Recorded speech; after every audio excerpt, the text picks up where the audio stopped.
Lovitha's fingers were slick with crimson as she jammed them into the jagged entry wound, the heat of the blood seeping through her teal scrubs. Beneath her, the man didn't flinch. His eyes, dark, cold and heavy with a terrifying authority, drilled into hers, even as his pulse fluttered like a dying bird. She knew the protocol. She knew the risks of an undocumented gunshot wound. She should have pulled out her phone and dialed the authorities. She should have left him to the shadows of the shipyard. But she didn't. And that single act of mercy became the bars of her own cage. It was the moment she traded her quiet life for a debt that could never be repaid, only owned. If you want to see what happens when a monster decides he can't live without his savior, stay tuned. This story goes to places you won't expect. Subscribe now so you don't miss the moment the hunter becomes the protector. Also, let us know in the comments, would you save a man if you knew he was a devil? Her name was Loveth John, and before tonight, her biggest worry was the 12-hour shift ahead of her. It was 11:55 p.m. in Incheon, and the air was thick with the scent of salt and industrial grease. The walk from the shipyard bus stop was always lonely. Her shoulder bag felt heavy, her neck stiff from a double shift in the emergency ward. Usually, she stayed on the main road, where the neon signs of the late-night convenience stores offered a sense of safety. But tonight, the wind was biting, and the shortcut through the rusted loading docks promised a 10-minute head start on sleep. A shortcut she'd taken a dozen times. Stupid choice. She knew it the moment the silence of the docks was broken. It was a wet, metallic sound. A wheeze that sounded more like a machine breaking down than a human breathing. Loveth froze. "Is someone there?" she called out. The only answer was the clink of a shell casing hitting the concrete and a low, guttural groan that pulled her toward the darkness. The shadows of the Incheon docks were long and jagged, smelling of rusted iron and stagnant salt water. Loveth knelt in the oily dirt, her breath hitching as she took in the sight of the man slumped against a stack of shipping crates. He was a ruin of muscle and ink, his white dress shirt torn open to reveal a torso covered in intricate tattoos that seemed to writhe under the pulsing rhythm of the blood escaping him. "I'm a nurse," she whispered, though whether she was reassuring him or reminding herself of her duty, she didn't know. "I'm going to help you, but you have to stay with me." The man didn't answer. His head was lolled back, his skin an ashen gray that looked ghostly under the flickering amber of a distant security light. Lovitha's training took over, a cold, clinical calm descending upon her even as her heart hammered against her ribs. She didn't have her kit, only her bag and the instincts honed over years of trauma ward shifts. She stripped off her outer jacket, pressing it firmly against the largest wound in his side. The heat of his blood was startling against her cold fingers, soaking through the fabric in seconds. She used the strap of her bag as an improvised tourniquet for a second wound on his thigh, pulling it tight until her own knuckles turned white. Every second was a gamble. The shipyard was a graveyard of silence, broken only by the distant rhythmic clanking of metal against metal. If his associates, or his enemies, found them now, she would be nothing more than collateral damage. Yet she couldn't move. Her moral compass was a heavy, unyielding weight. She had saved hundreds of strangers, and her hands refused to let this one slip away, regardless of the tattoos that screamed of a life spent in violence. As the bleeding began to slow, the man's eyes suddenly flickered open. They weren't the eyes of a victim. They were sharp, dark, and predatory, even through the haze of shock. He looked at the black woman hovering over him, her teal scrubs stained almost black, her face set in a mask of grim determination. He didn't speak, but his chest rose in a jagged, rattling heave. Loveth reached out to check his carotid pulse, but before her fingers could touch his neck, his hand shot out. With a speed that defied his near-death state, he lunged forward and clamped his fingers around her wrist. The grip was terrifying. Not the desperate grab of a drowning man, but a calculated possessive hold that felt like a shackle. His rings bit into her skin, and for a terrifying moment, Loveth couldn't breathe. His gaze locked onto hers with a ferocity that made her blood run cold. It wasn't a thank you, it was a mark. He stared at her as if memorizing the very marrow of her bones. his fingers tightening until she let out a small gasp of pain. Then, as quickly as the fire had ignited in his eyes, it vanished. His hand went limp, his fingers sliding off her skin as he fell back into unconsciousness, leaving Loveth trembling in the dark, the ghost of his grip still burning like a brand on her flesh. The walk back to civilization felt like a fever dream, the silence of the Incheon streets pressing against Loveth's ears until she finally reached the safety of her small apartment. Once inside, she didn't turn on the lights. She stood in the foyer, the adrenaline finally ebbing away, leaving a hollow, bone-deep exhaustion in its wake. But as she moved to peel off her outer layers, the reality of the night clung to her. Literally, her teal scrubs, usually a symbol of healing and order, were stiff and matted with dark, rust-colored patches. The scent was everywhere. It was the heavy, cloying smell of iron that accompanies deep trauma, a metallic tang that seemed to have seeped into her very pores. She scrubbed at her hands in the bathroom sink until the skin was raw and pink, but every time she closed her eyes, she felt the phantom pressure of that terrifying grip around her wrist. It wasn't just blood she had brought home. It was the lingering energy of a man who looked at death and refused to blink. The next morning, the world felt surreal. Loveth moved through her routine with mechanical precision, trying to reclaim the normal life she had worked so hard to build in Seoul. She made her tea, ironed a fresh set of scrubs, and avoided looking at the bag of ruined clothes sitting by the door. On the bus to the hospital, she watched the city hum with its usual indifference, commuters buried in their phones, vendors setting up stalls, and wondered how many of them were walking past monsters every day without knowing it. It wasn't until she was in the hospital locker room, reaching up to clasp her favorite gold necklace, a delicate piece her mother had sent from Lagos for protection, that she felt the chilling void against her skin. Her hand flew to her collarbone, searching for the familiar thin chain, but there was only bare skin. A cold sweat broke out across her forehead as she replayed the struggle in the shipyard. She saw herself kneeling in the dirt, the frantic movements as she applied the tourniquet, and then that final violent lunge when he had grabbed her. The chain must have snapped in his fist or fallen into the oily grime of the docks when he lunged for her. She leaned against the cold metal of the locker, her breath coming in shallow hitches. That necklace wasn't just gold. It had her name engraved on the tiny heart-shaped clasp. To anyone else, it was a trinket. To a man like Sungmin, it was a map. She had left a piece of her identity in the hands of a ghost, a breadcrumb trail leading straight from the shipyard to her doorstep.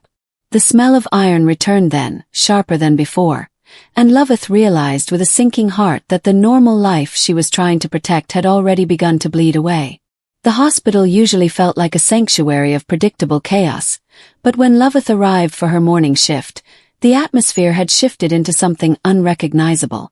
The lobby was swarming with men in tailored black suits, their presence as sharp and intrusive as a blade. Whispers rippled through the nursing station about a mysterious benefactor, who had made an unprecedented multi-million-dollar donation overnight, specifically earmarked for the immediate renovation of the hospital's neglected West Wing. Loveth tried to ignore the chatter, focusing on her charts, but the smell of iron from the docks seemed to linger in the sterilized air. She was halfway through her rounds when the head of nursing, Mrs. Park, intercepted her with a look of frantic importance. "Nurse John, drop your current rotation," Mrs. Park commanded, her voice hushed. "The donor has made a very specific request. He's moved into the new VIP suite, and he's asked for the most capable hand on staff. You've been reassigned as his sole private nurse. Effective immediately." Loveth's heart did a slow, heavy roll in her chest. A cold intuition told her what she would find before she even reached the top floor. The VIP wing was silent, the air smelling of fresh paint and expensive lilies, a stark contrast to the grime of the shipyard. Two guards stood like stone statues outside room 901. They didn't ask for her ID. They simply opened the double doors as if they had been expecting her since the dawn of time. The room was vast, filled with high-end medical monitors that hummed with a quiet, expensive precision. In the center of it all, propped up against silk pillows, was the man from the docks. Sungmin was no longer the dying animal she had treated in the dirt. Though a thick bandage remained beneath his designer hospital gown, He radiated a terrifying, restored vitality. His dark hair was swept back, and his skin had regained its porcelain clarity, making the sharp angles of his face look even more dangerous. He was reading a file, her file, but he set it aside the moment she stepped into the light. "You're late, Nurse John," he said. His voice a low, gravelly baritone that vibrated through the floorboards. Loveth stood frozen at the foot of the bed, her hands trembling behind her back. "How did you find me?" Sungmin didn't answer immediately. Instead, he reached into the pocket of his gown and pulled out a small, tangled object. He let it dangle from his fingers, her gold heart necklace, the metal catching the sunlight. "I don't lose things I find valuable," he said, his eyes locking onto hers with that same unblinking, predatory intensity. "And I don't let others care for what belongs to me. You saved a life, Loveth. Now that life is going to make sure yours is perfect." The way he said perfect sounded like a threat. Loveth looked at the luxury surrounding her, the private chefs, the high-tech equipment, the absolute isolation from the rest of the staff, and realized that the hospital wing wasn't a gift to the city. It was a custom-built cage designed for one occupant and one captor. The man she had brought back from the dead had returned to claim his prize, and he had used the very institution she loved to do it. The heavy silence of the VIP suite was punctuated only by the rhythmic, expensive beep of the heart monitor, a sound that felt like a countdown. Sungmin sat perfectly still, the gold heart of the necklace caught between his thumb and forefinger. He rolled the metal back and forth, the delicate chain catching the clinical light of the room. Loveth couldn't take her eyes off it. It was a tether to her past, now held by a man who represented a very dangerous future. "This is mine," she said, her voice steadier than she felt. She took a step toward the bed, her hand outstretched, but the two guards by the door shifted almost imperceptibly, a silent warning that the space around Sungmin was no longer public ground. Sungmin didn't hand it back. Instead, he looked at the small engraving on the clasp, his thumb tracing the letters of her name. "Loveth," he murmured, the syllables sounding strange and heavy in his deep accent. A name that carries a lot of weight for a woman who spends her nights in the dark, saving people who don't deserve it. He looked up then, his dark eyes locking onto hers with a terrifying clarity. There was no trace of the dying man from the shipyard left in his expression. This was a man who moved mountains and broke lives with a whisper. He leaned forward slightly, the movement causing the silk of his gown to rustle. The power he radiated was suffocating, filling the vacuum of the room until Loveth felt she was breathing his air. "You're wondering why I'm here," he said, his voice dropping to a gravelly intimacy. "You're wondering why I bought this floor, why I bought your time, and why I have your name in my hand. In my world, a life debt is the only currency that matters. You pulled me out of the shipyard when the world had already written me off. You saved me from the dark, Loveth." He stood up then, dismissing the limitations of his injury with a sheer force of will. He was taller than he had seemed in the alley, a towering figure of lean muscle and iron intent. He walked toward her, the guards remaining as still as statues. He stopped just inches away, so close she could smell the expensive soap and the faint, lingering scent of antiseptic. He reached out and, with a terrifyingly gentle touch, draped the gold chain over her palm, his fingers lingering against her skin just long enough to remind her of that shackle-like grip from the night before. "I don't like being in debt," he whispered, leaning down so his breath brushed her ear. "So, I've decided to change the roles. You saved me from the dark. Now, I am your light. I will be the one who watches over you. I will be the one who decides who gets close to you. From this moment on, you don't answer to the hospital, and you don't answer to the city. You answer to me."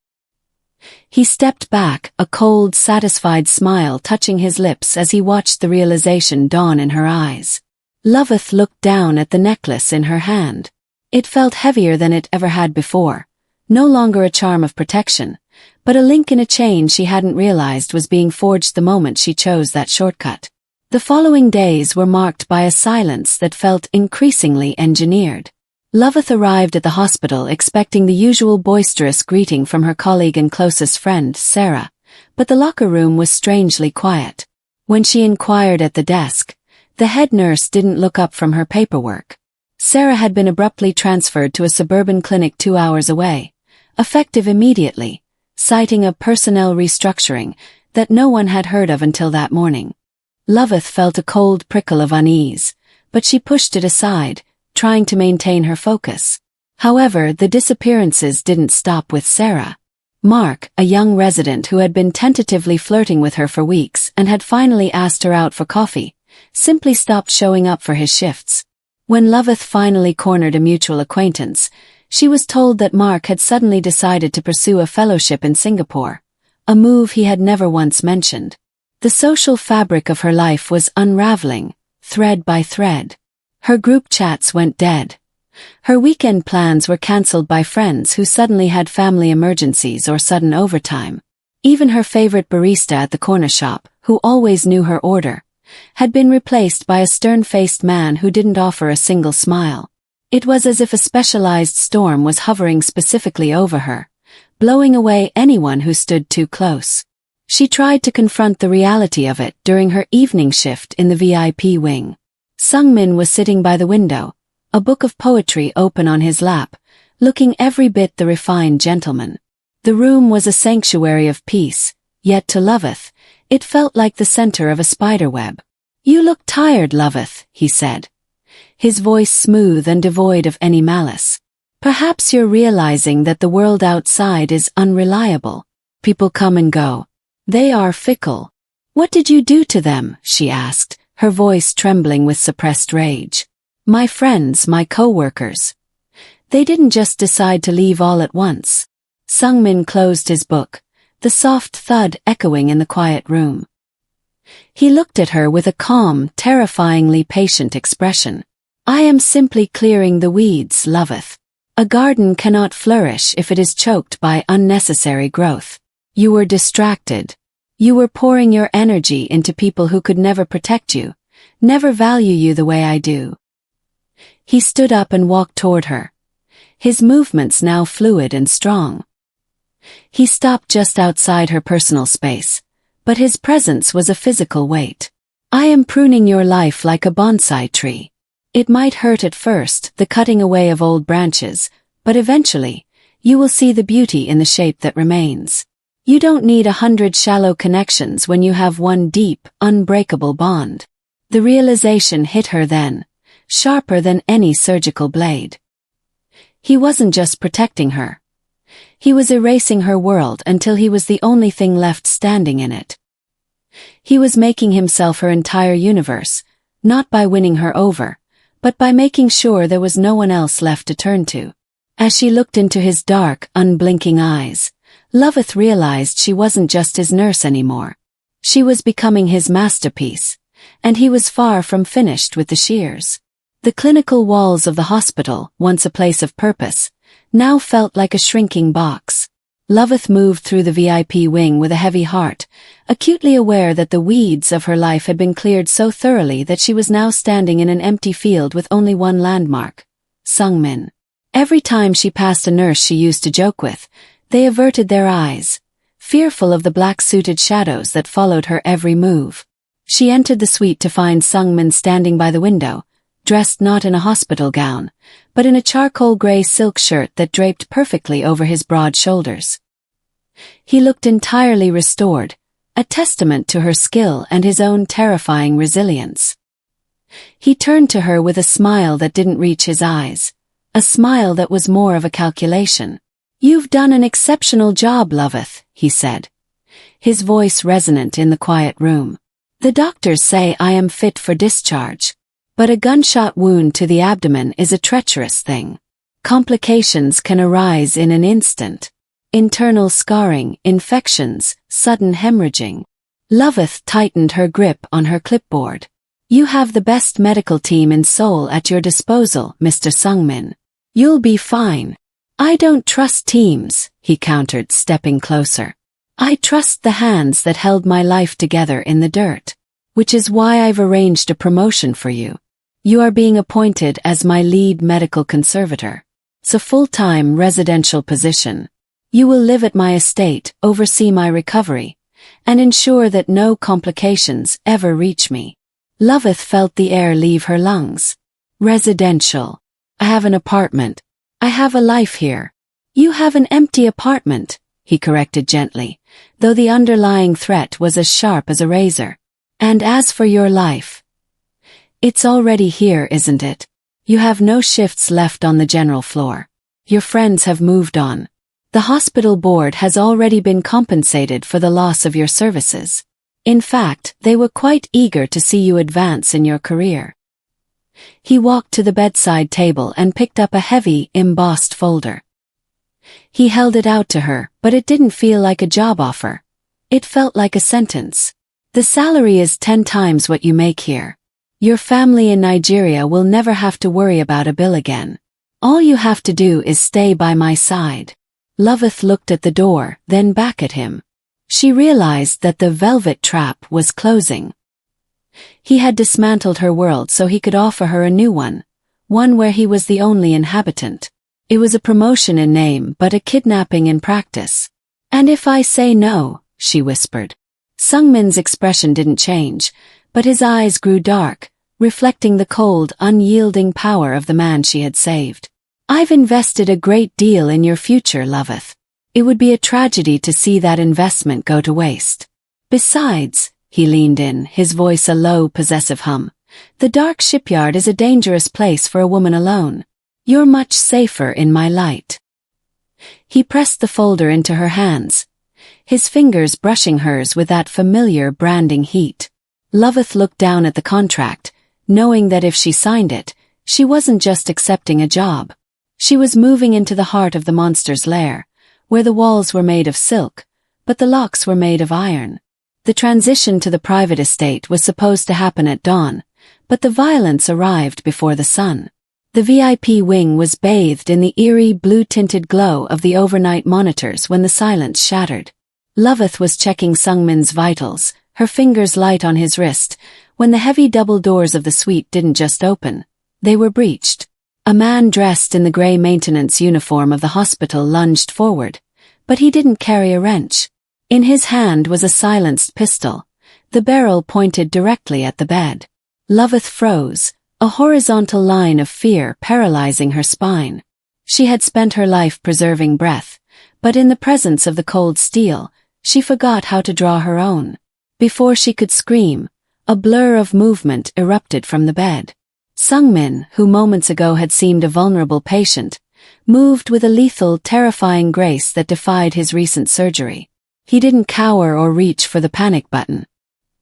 He intercepted the assassin mid-stride, his injured hand moving like a viper to deflect the gun while his other hand drove a heavy glass carafe from the nightstand into the side of the attacker's skull.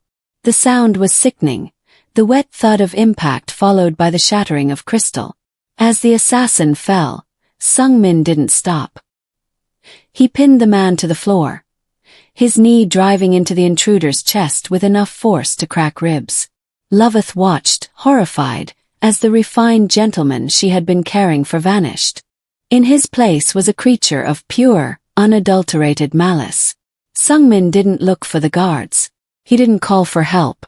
Instead, he gripped the assassin's throat, his knuckles white, his expression one of calm, focused cruelty. "Who sent you?" he whispered, the words sounding more like a prayer than a question. When the man only gasped for air, Sungmin reached for a piece of the shattered glass on the floor. "Stop!" Loveth finally found her voice, her hands shaking as she reached out. "You're killing him. Please, he's already down." Sungmin froze, the jagged shard of glass inches from the man's jugular. He turned his head slowly, looking at Loveth over his shoulder. For the first time, the mask of the appreciative patient was completely gone. His eyes were void of empathy, reflecting a world where life was cheap and mercy was a foreign tongue. In that gaze, Loveth saw the truth she had been trying to ignore since the shipyard. The man she had saved wasn't a victim of circumstance. He was the architect of his own bloody reality. He stood up slowly, leaving the assassin unconscious and bleeding on the floor as his guards finally burst into the room.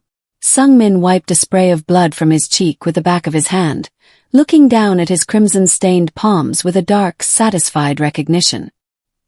He looked back at Loveth, his voice cold and devoid of the warmth he had used to trap her. "I told you, Loveth. I am the only light that matters," he said, stepping over the body as if it were nothing more than a discarded piece of trash. "Because in the dark, I am the one the monsters are afraid of."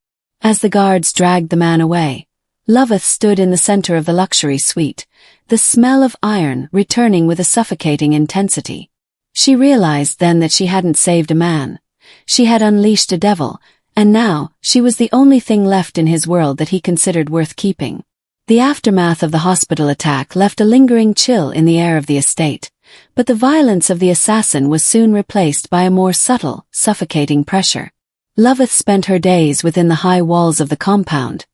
Her world narrowed to the trajectory of Sung-min's recovery. She was no longer just a nurse. She was a witness to a power she couldn't comprehend, and every time she looked at her phone, she felt the silence of the world she had lost. Then came the call that shattered her remaining resolve.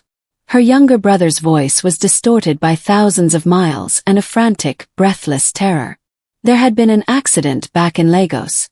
A business venture their father had been pressured into had collapsed, leaving the family with a catastrophic debt to local creditors who didn't take kindly to delays.